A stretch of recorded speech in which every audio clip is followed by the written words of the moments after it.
I welcome you all to my channel. So दोस्तों, अगर आपका टारगेट एसएससी या फिर किसी भी अदर गवर्नमेंट जॉब के 2024 पर है, ठीक है, तो ये जो सेशन है ये आपके लिए ही है। मैंने 2024 को टारगेट रखते हुए इस सेशन को मैंने शुरू किया है। सो दोस्तों, हम इस सेशन में हर एक चीज़ को पूरे बेसिक से लेकर चलेंगे और पूरे बेसिक से जानेंगे। हो सकता है बहुत सारी चीज़ों के बारे में आपको पहले से नॉलेज हो, लेकिन सबको नज़र में रखते हुए बेसिक से शुरू करना ये मेरा फ़र्ज है। तो मैथ्स की अगर हम शुरुआत करें तो मैथ्स का शुरुआत नंबर से होता है, क्योंकि हम आगे जाके नंबर से ही खेलने वाले हैं। तो नंबर का नॉलेज होना बहुत ही ज़रूरी है। इसलिए आज का ये जो हमारा सेशन है ये हम नंबर से शुरू करेंगे और हम इसमें प्री से लेकर मेंस लेवल तक के सारे टाइप्स के क्वेश्चन देखेंगे। सो दोस्तों, थोड़ा सा पेशेंस रखिएगा, ठीक है। पहले के कुछ इजी सम्स देख के आप स्किप मत करिए। धीरे धीरे हम अपने प्रॉब्लम का जो लेवल है वो बढ़ाते जाएंगे और हार्ड लेवल के भी प्रॉब्लम देखेंगे। तो आज के इस सेशन में हम लोग देखेंगे टाइप्स ऑफ नंबर, ठीक है। नंबर के बारे में हम लोग कुछ जान लेते हैं। तो देखिए दोस्तों, हमारा जो नंबर है वो बहुत टाइप के होते हैं, ठीक है। लेकिन जो एसएससी या फिर अदर गवर्नमेंट जॉब्स के एग्ज़ाम के पॉइंट ऑफ व्यू से जो इम्पोर्टेंट है, मैं उन्हीं के बारे में डिस्कस करूँगा। तो पहला जो नंबर होता है वो होता है natural number. Okay, natural number क्या होता है? जीरो को छोड़कर बाकी जितने भी मेरे पॉजिटिव नंबर्स हैं वो सारे मेरे नेचुरल नंबर हैं, ठीक है। जैसे एग्जाम्पल के तौर पे 1 2 3 4, ठीक है, ये जो इन्फिनिटी तक चल रहे हैं ये सारे मेरे नेचुरल नंबर्स होते हैं, ठीक है। एक नोट करने की जो बात है वो है zero is not a natural number. जैसा कि मैंने कहा है जीरो नहीं होता है नेचुरल नंबर, तो जीरो नेचुरल नंबर नहीं है, आप इसको ध्यान में रखिएगा, ठीक है। नेक्स्ट जो होता है वो मेरा है होल नंबर, ठीक है। अगर मैं जीरो को इंक्लूड कर दूँ, ठीक है, नेचुरल नंबर के साथ जीरो को अगर मैं इंक्लूड कर दूं तो वो हो गया मेरा होल नंबर, ठीक है। तो जीरो प्लस जितने भी नेचुरल नंबर्स हैं, ठीक है, वो मेरे हो गए होल नंबर्स। ओके, चलते हैं इंटीजर्स की तरफ, ठीक है। इंटीजर्स के बारे में आपको पता होगा, ठीक है। ये मेनली दो टाइप के होते हैं, एक होता है पॉजिटिव इंटीजर और एक होता है नेगेटिव इंटीजर, ठीक है। पॉजिटिव इंटीजर किसे कहते हैं? सपोज करिए 1 2 3 4 ये सारे मेरे क्या हो गए? पॉजिटिव इंटीजर, ठीक है। इनमें जीरो भी इंक्लूडेड है, ठीक है। नेगेटिव इंटीजर जो होता है वो होता है -1 से हम लोग शुरू करते हैं, -1 2 3 4, ये जो आपका माइनस इन्फिनिटी तक चलता रहा, ये होता है नेगेटिव इंटीजर्स। ओके, चलते हैं इवन और ऑड नंबर्स की ओर, ठीक है। इवन नंबर क्या होते हैं? जो नंबर हमारा 2 से डिविजिबल हो, ठीक है। जो नंबर हमारा 2 से डिविजिबल हो, जैसे कि 2 4 6 8 10 12, इस तरीके के जितने भी नंबर है जो भी हमारा 2 से डिविजिबल होता है वो होता है इवन नंबर। ऑड नंबर क्या होता है? जो 2 से डिविजिबल नहीं हो, ठीक है। जैसे 1 3 5 7 9, ये सारे हमारे क्या हो गए? ये हमारे ऑड नंबर्स हो गए, ठीक है। चलते हैं प्राइम नंबर्स को देखते हैं। अब देखिए प्राइम नंबर्स क्या होता है? That is divisible by 1 and itself, ठीक है। जैसे कि आप यहाँ पे एग्जांपल देख सकते हैं 3, ठीक है। 3 जो है ये आपका किसी नंबर से डिविजिबल नहीं है, सिर्फ किससे डिविजिबल है? 1 से डिविजिबल है और खुद अपने आप वो 3 से डिविजिबल है, ठीक है।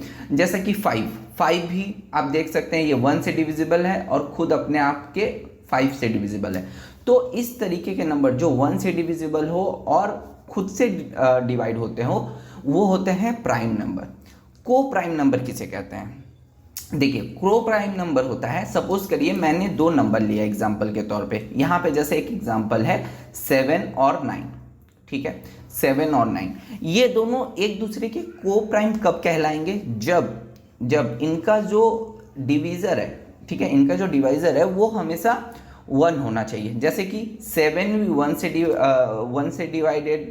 से डिवाइड होता है और 9 भी 1 से डिवाइड होता है। तो ऐसे नंबर्स जिनका जो डिवाइज़र है वो 1 होना चाहिए, ऐसे नंबर्स को हम लोग क्या कहते हैं? को प्राइम नंबर। जैसे कि और एक एग्जांपल देख सकते हैं 15 और 16, ठीक है। 15 और 16 इन दोनों का कोई कॉमन डिवाइजर नहीं है, जैसे कि ये ना ही 2 से दोनों कट रहे होंगे, ना 5 से, ना किसी से। ये भी 1 से कट रहा है और ये भी 1 से कट रहा है, ठीक है। तो जिसका कॉमन डिवाइजर 1 होता होगा किसी भी पेयर ऑफ नंबर्स के, वो होते हैं हमारे को प्राइम नंबर। ठीक है, और आपको जो बहुत ही इम्पोर्टेंट जो आपका नोट है वो है 2 is the only even prime number. आप यहाँ पे देख सकते होंगे जो हमारा प्राइम नंबर है वो कहाँ से शुरू होता है, वो 2 से शुरू होता है। ठीक है, ये 2 से शुरू होता है। सो 2 जो है हमारा one and only even prime number है। आप बाकी जितने भी प्राइम नंबर देखिए 3, 5, 7, 11, 13, ये सारे हमारे ऑड नंबर है। ये कोई भी 2 से डिविजिबल नहीं है। 3, 5, 7, 11 ये सारे ऑड नंबर्स हैं। लेकिन हमारा जो 2 है वो देखिए 2 से डिविजिबल है, लेकिन ये क्या है, प्राइम नंबर है। ठीक है, ये क्या है, प्राइम नंबर है। सो आपको इस चीज़ को ध्यान में रखना है। ओके, कई बार यहाँ से डायरेक्ट क्वेश्चन पूछ लिए जाते हैं। आपको 4 ऑप्शन दिए जाएंगे और आपको वहाँ पे बहुत सारे ऑप्शन में से आपको पूछ लिया जाएगा इसमें से प्राइम नंबर कौन सा है। ठीक है, तो उसमें 2 भी रहेगा। ठीक है, तो बहुत लोग सोचेंगे कि 2 प्राइम नंबर नहीं है क्योंकि ये तो 2 से डिविजिबल है, लेकिन 2 जो है वो अपने आप से ही डिविजिबल है और 1 से डिविजिबल है। ठीक है, इसलिए 2 जो है वो क्या है, वो एक प्राइम नंबर है। ओके, अब चलते हैं हमारे नेक्स्ट जो टाइप है वो है कॉम्पोजिट नंबर्स। कॉम्पोजिट नंबर क्या होते हैं, ये होते हैं non prime numbers must have at least 1 factor apart from 1 and itself. ठीक है, ठीक है, जैसे कि हमारे ये 4, ठीक है, 4 जो है 4 तो 1 से डिविजिबल है ही और खुद से भी डिविजिबल है। ठीक है, लेकिन ये जो हमारा 4 है ये और किससे डिविजिबल है, ये 2 से भी डिविजिबल है। ठीक है, तो ऐसे नंबर्स जो कि 1 से भी डिविजिबल हो और खुद से भी डिविजिबल हो और ये इन फैक्टर्स को छोड़कर वो किसी और से भी डिवाइड होते हो, ऐसे नंबर्स को बोलते हैं कॉम्पोजिट नंबर। जैसे 4, 6, 8, 9। ठीक है, आप 9 को ही पकड़ लीजिए। 9 तो चलिए 1 और 9, देखिए इस दुनिया में जितने भी नंबर हैं वो सारे खुद से भी डिविजिबल हैं और 1 से तो डिविजिबल हैं ही। ठीक है, इसके बाद वो किससे डिविजिबल होते हैं, वो दूसरे नंबर से भी डिविजिबल होते हैं। जैसे 9 3 से डिविजिबल है, राइट। तो ऐसे नंबर्स को हम लोग क्या बोलते हैं, कॉम्पोजिट नंबर। ठीक है, अब देखिए एक नोट करने की बात यह भी है कि 1 is neither prime nor composite. ठीक है, 1 जो है वो ना ही प्राइम है और ना ही कॉम्पोजिट नंबर है। ठीक है, हम 1 को प्राइम नंबर में नहीं गिनते हैं। ठीक है, उसके बाद आता है रियल नंबर। ठीक है, रियल नंबर जो होता है वो 2 टाइप के होते हैं, एक होता है इरेशनल और एक होता है रैशनल। ठीक है, इरेशनल रियल नंबर क्या होते हैं, ठीक है, अब मैं बताता हूँ। सपोज करिए आपका जो ये √5, √10, ठीक है, आप अगर किसी भी नंबर्स को इस तरह फ्रैक्शन फॉर्म में आप नहीं लिख सकते। जैसे कि सपोज करिए 2 नंबर है, एक है P और एक है Q। ठीक है, अगर आप किसी नंबर को इस तरह फ्रैक्शन फॉर्म में नहीं लिख सकते तो वो हमारा हो गया इरेशनल नंबर। ठीक है, इरेशनल नंबर। और अगर आप किसी 2 नंबर को इस तरह के फ्रैक्शन फॉर्म में लिख सकते हैं तो वो हो गया हमारा रैशनल नंबर। ठीक है, रैशनल। ठीक है, देखिए जिस तरह 3/5, 7/9, 13/15 ये सारे क्या हो गए, हमारे रैशनल नंबर्स हैं। और इरेशनल नंबर क्या हो गए, √5, √10, √3, √15 ये सारे हमारे क्या हो गए, इरेशनल नंबर। ठीक है, अब चलिए दोस्तों इसके ऊपर हम प्रीवियस ईयर के कुछ क्वेश्चंस देख लेते हैं ताकि आपका जो कॉन्सेप्ट हो वो क्लियर हो जाए। ठीक है, पहले मैं कुछ इजी क्वेश्चन से शुरू करूंगा और हमारा जो नेक्स्ट वीडियो आएगा उससे मैं क्वेश्चन का जो लेवल है वो मैं बढ़ाते जाऊंगा। ठीक है, अब इस क्वेश्चन में हम लोग देखते हैं the product of any number and the first whole number is क्या होता है, बताइए। पहले तो मैंने तो आपको इतना सारा जो नॉलेज दे दिया है, आप उस नॉलेज के बेस पे बताइए इसका आंसर क्या होने वाला है। ठीक है, तो चलिए देखते हैं फर्स्ट होल नंबर क्या होता है। फर्स्ट होल नंबर हमारा क्या है, देख लीजिए आप यहाँ पे फर्स्ट होल नंबर जो है हमारा वो होता है 0। ठीक है, देखिए ये जो फर्स्ट होल नंबर है, फर्स्ट होल नंबर क्या है हमारा 0 है। ठीक है, तो अब बताइए 0 के साथ आप किसी भी नंबर को मल्टीप्लाई करते हो। ठीक है, प्रोडक्ट यानी मल्टीप्लीकेशन।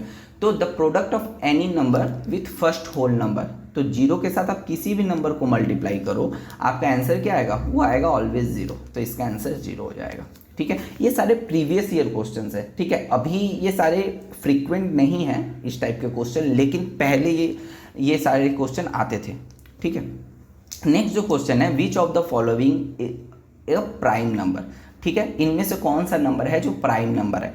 अब मुझे आप बताइए, देखिए जो 35 है, ठीक है, 35 ये मेरा किससे डिविजिबल है, 5 से डिविजिबल है, 7 से डिविजिबल है, तो ठीक है। तो मैंने क्या कहा था प्राइम नंबर के बारे में, ये 1 से डिविजिबल होना चाहिए और खुद से डिविजिबल होना चाहिए, ठीक है। ये 1 से डिविजिबल होना चाहिए और खुद से डिविजिबल होना चाहिए, लेकिन जो 35 है ये 5 और 7 इन दोनों से डिविजिबल है, तो ये हमारा आंसर नहीं है, ठीक है। मैं चलता हूँ 53 की ओर। 53 आप देख सकते हैं ये किसी से भी डिविजिबल नहीं है, सिर्फ 1 और 53, ठीक है। ये 1 से डिविजिबल है और खुद से डिविजिबल है, तो ये आंसर हमारा क्या होगा, 53 हमारा आंसर होगा, ठीक है। 88 को भी आप देख सकते हैं, 88 भी हमारा 2 से डिविजिबल है, 4 से डिविजिबल है, 44 से डिविजिबल है, तो ये हमारा तो आंसर होगा ही नहीं। और 90 का भी कुछ ऐसा ही है, ठीक है, 3 से है, 10 से है, 5 से है, ठीक है। तो इस तरीके से ये क्या हो जाएगा 53। चलते हैं हमारे नेक्स्ट क्वेश्चन की ओर। बोल रहा है a rational number is expressed as, ठीक है। अब जैसे कि मैंने आपको कहा था कि सपोज करिए दो नंबर है P और Q, ठीक है। मैं इनको रैशनल नंबर कब कहूँगा, जब ये फ्रैक्शन फॉर्म में लिखे जा सके, दैट इज P/Q फॉर्म में अगर मैं इसे लिख सकूँ, ठीक है, तभी ये हमारा रैशनल नंबर है। तो देखिए ऑप्शन में से P/Q कहाँ है, ये है ऑप्शन डी, ठीक है। तो ये हो गया हमारा आंसर। नेक्स्ट जो है the number of all prime numbers less than 40 is, ठीक है। अब मुझे बताइए जो हमारा 1 से लेकर 40 तक, ठीक है, 1 से लेकर 40 तक हमारे पास कितने प्राइम नंबर्स हैं, ठीक है, टोटल नंबर मुझे बताइए, ठीक है। आप इसे खुद से पहले देखिए कि 1 से लेकर 40 तक ऐसे कौन कौन से नंबर हैं जो खुद से डिविजिबल है और 1 से डिविजिबल है और किसी से डिविजिबल नहीं होने चाहिए, तो ऐसे कितने नंबर्स हैं, ठीक है। तो अगर हम यहाँ से गिनना शुरू करें, देखिए 1 ना ही प्राइम नंबर है, ना ही क्या है, हमने तो 1 को प्राइम नंबर पे गिना ही नहीं था, ठीक है, तो 1 को हम छोड़ते हैं, स्किप करते हैं। 2 से हमारा प्राइम नंबर शुरू होता है, तो 2, 3, 5, 7, 11, 13, ठीक है, 14, 15, 16 ये सारे डिविजिबल है किसी से ना किसी से। फिर आता है हमारा 17, ओके, फिर 19, ओके। अब देखते हैं 19, 20 तो डिविजिबल है, 21 भी डिविजिबल है, 22 भी डिविजिबल है, 23, ओके। फिर आता है हमारा 23, उसके बाद बताइए क्या आता है, 24, 25, 26 ये सारे डिविजिबल है, 27 भी डिविजिबल है, 29, ओके। फिर आता है हमारा 31, फिर आता है हमारा 37, ओके। अब मुझे बताइए कितने नंबर्स हो गए, 3, 3, 6, यहाँ पे हो गए 3, 9 और यहाँ पे 12, माने टोटल जो 12 नंबर है वो विदिन 40 वो हमारे क्या है, प्राइम नंबर है, ठीक है। चलते हैं नेक्स्ट क्वेश्चन की ओर। बोला है the pairs of number which are relative prime to each other. अब देखिए रिलेटिव प्राइम क्या होता है, ठीक है, रिलेटिव प्राइम कुछ भी नहीं है, को प्राइम ही है, ठीक है। देखिए आपको कभी कभी क्वेश्चन इस तरीके से घुमा के भी दे सकता है, इसलिए प्रीवियस ईयर क्वेश्चंस को करना बहुत जरूरी है, ठीक है। इसीलिए मैं कुछ क्वेश्चंस भले इजी ही हो लेकिन आपको करना बहुत ज़रूरी है, ताकि ये सारी चीज़ें आपकी क्लियर होती चले, ठीक है। अब मुझे बताइए को प्राइम नंबर के बारे में हम लोग क्या जानते थे, ठीक है, को प्राइम नंबर के बारे में हम लोग क्या जानते थे, ऐसा पेयर ऑफ नंबर, ठीक है, ऐसा पेयर ऑफ नंबर जो कि जिनका जो डिवाइजर हो, कॉमन डिवाइजर हो क्या हो, 1 हो, ठीक है, कॉमन डिवाइजर क्या है, 1 है, ठीक है। वो और किसी से भी ना कटे, ना ही 2, 3, 4 और किसी से ना कटे, वो सिर्फ 1 से ही कटे एक दूसरे से, ठीक है, ठीक है। अब देखिए 68 और 85 ये दोनों ही 17 से मेरे डिविजिबल है, 17 4 जा 17 5 जा, ठीक है, ये मेरे क्या है 17 से डिविजिबल है, तो ये तो मेरा होगा नहीं, ठीक है, ये हो गया कैंसिल। 65 मेरा देखिए 13 से डिविजिबल है, दोनों ही नंबर कटने चाहिए, ठीक है। देखिए दोनों नंबर, ये मेरा 5 है, ये मेरा 7 से डिविजिबल है, तो ये भी नहीं होगा। 92 और 85 ये मुझे बताइए किससे, ये क्या डिविजिबल है किसी और से, ठीक है, जो कि कॉमन किसी नंबर से डिविजिबल है, मुझे तो नहीं लग रहा है ये डिविजिबल है। 5 से भी नहीं है, 2 से भी नहीं है, 3 से भी नहीं है, ठीक है। तो आई होप ये मेरा आंसर हो सकता है, ये मेरा आंसर हो सकता है। नेक्स्ट जो है 102 और 153, ये देखिए ये मेरा 3 से डिविजिबल है, ठीक है। 3 से 102 डिविजिबल है और 3 से ये भी डिविजिबल है, तो मेरा जो आंसर हो जाएगा वो हो जाएगा 92 और 85, ठीक है। तो आप जितने क्वेश्चंस को करेंगे आपका कॉन्सेप्ट क्लियर होते रहेगा। अब देखिए बोला है 2/3 इज ए रैशनल नंबर, ठीक है। मुझे पता है 2/3 क्या होता है, रैशनल नंबर, क्योंकि ये p/q फॉर्म में लिखा गया है, ठीक है। हम लिख सकते हैं 2/3 को, ठीक है। बोला है 2/3 is a rational number, where as √2/√3 ये क्या होगा, ठीक है। देखिए बड़ा ही अच्छा क्वेश्चन है, बड़ा ही अच्छा क्वेश्चन है। तो 2/3 अगर रैशनल नंबर है तो √2/√3 कैसा होगा, ठीक है। अब मुझे बताइए क्या होगा ये इसका आंसर। देखिए √2 जो है, √2 मैंने आपको क्या बताया था, ये इरेशनल नंबर है, ठीक है, ये इरेशनल नंबर है। और √3 भी जो है ये भी मेरा इरेशनल नंबर है, ठीक है। तो जब दोनों ही मेरे इरेशनल नंबर हैं तो इसका आंसर भी क्या होगा, ये पूरा ही इरेशनल नंबर होगा, ठीक है। समझ में आया। अब चलते हैं दोस्तों, देखते हैं। अच्छा तो दोस्तों हमारा आज के लिए बस इतना ही। मैं आपके लिए छोटे छोटे सेशंस ला रहा हूँ, ठीक है, ताकि आपके ऊपर बर्डन भी ना हो। और हमारे पास अभी बहुत अच्छा वक्त है, ठीक है, बहुत ज़्यादा ही वक्त है हमारे पास, तो हम आराम से चलेंगे, हर एक चीज़ों को आराम से कंप्लीट करेंगे, ठीक है। ऐसी कोई जल्दबाजी नहीं है, आपके पास दूसरे भी चीज़ें हैं पढ़ने को, ठीक है, तो आप उन पे भी ध्यान लगाइए, ठीक है। और मैथ को भी हम लोग आराम से करेंगे, आप ये मुझ पे छोड़ दीजिए, ठीक है। तो दोस्तों आज के लिए बस इतना ही। नेक्स्ट सेशन में हम लोग इससे भी टफ लेवल के सम देखेंगे और भी बहुत सारी चीज़ों को जानेंगे, नंबर्स के बारे में और भी बहुत सारे कॉन्सेप्ट को क्लियर करेंगे, ठीक है दोस्तों। थैंक यू वेरी मच, आज के लिए बस इतना ही।